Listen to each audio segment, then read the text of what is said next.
Let's speak to Kamran Bokhari, the Director of Analytical Development at the Newlines Institute for Strategy and Policy in Washington, D.C. Good to have you with us, Kamran. So I know this is the Taliban are saying this is a caretaker government.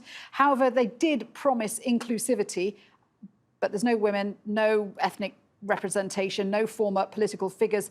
Are we surprised by this? No, we're not surprised because right now the Taliban are feeling very vulnerable.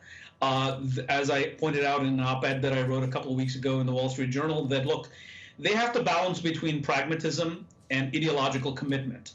And ideological commitment isn't just fealty to ideas, it's their source of power. They don't want to be able to have anybody who is wishy-washy on their foundational ideas in government at this time.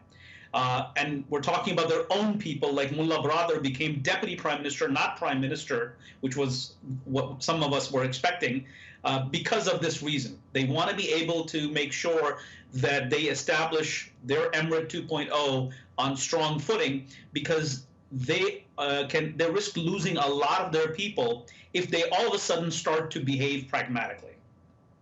But it's going to make it very difficult for Western governments to engage with the Taliban, particularly for the US, if some of the members of the new government are on their most wanted list. Well, absolutely. And I don't think that the Taliban are worried about that at this point. I think that given the way Turkey has been behaving, saying we want to be able to work with them, Qatar is their close ally, Pakistan is a close ally, they have signals from the Chinese. I think that they have or they're feeling good that they have the international engagement that they need, and the rest will come. And I think that they have calculated that they don't need to engage in a whole lot of ideological and behavioral, much less ideological compromises, because the world will deal with them for their own reasons, and they're leveraging the concerns of the international community to their benefit. There's clearly a lot of problems in Afghanistan right now: poverty, security, unemployment. Does the fact that there is now a caretaker government in place mean that some of those problems can begin to be looked at? No, I think that first and foremost for the Taliban is to feel comfortable that they have power. Remember, they've always been, for the last 20 years, an insurgent group. And the last time they were in power, it wasn't exactly a very strong regime. It was more like a militia controlling a countryside. So now that they have power, they want to be able to make sure that they control it.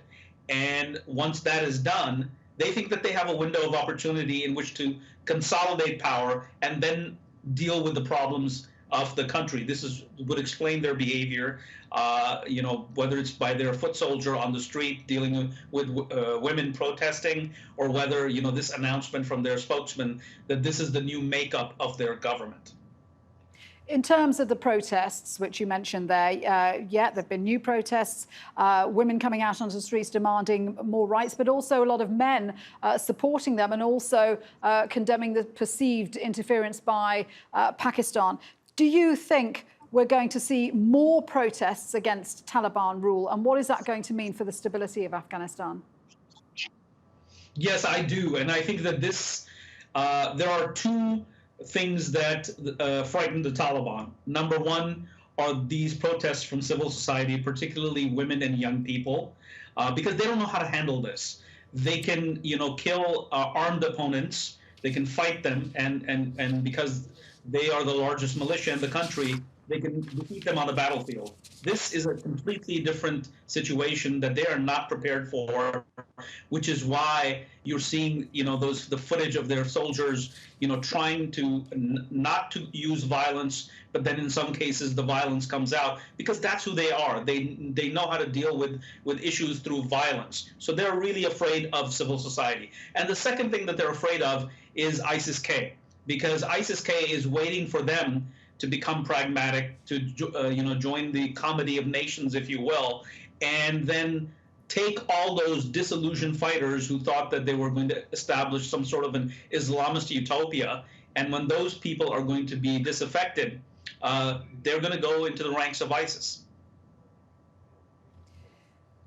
Yeah, it's a very complex situation. Thank you for your analysis there, Kamran Bokhari in Washington, D.C.